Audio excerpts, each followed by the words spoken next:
24 de febrero y 55º consejo del año. Seguimos hablando de Misfire. Tenemos aquí cargador fuera, recámara vacía. Ponemos un cargador lleno de munición dummy, cerramos y ya tenemos uno en recámara al cerrar con el cargador puesto. Supongamos que ocurre un Misfire. Estás en el campo de tiro, estás practicando, entrenando y haces este disparo. Clic.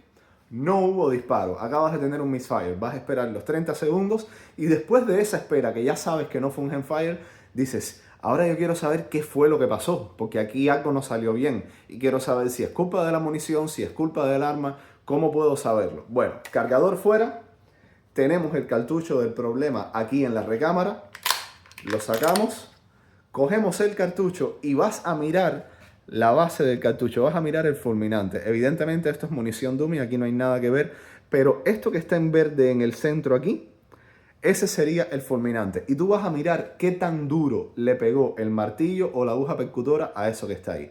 Si la marca está bien profunda, eso es lo que se conoce como un hard primer.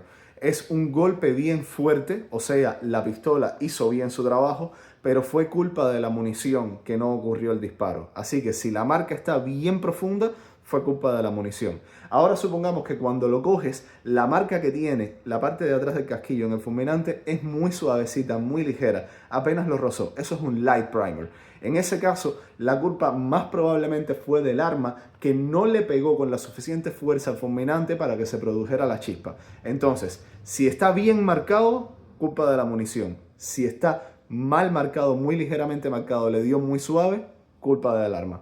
Así más o menos puedes tener una idea. Si tienes un light primer, revisa esa arma. Si tienes un hard primer, comprueba dónde compraste esa munición porque puede que no sea de muy buena calidad. Aunque tengamos en cuenta, esto te puede pasar con un cartucho de cada no sé cuántos cientos en cualquier marca de munición. Ese fue el consejo de hoy y nos vemos en el otro. Chao.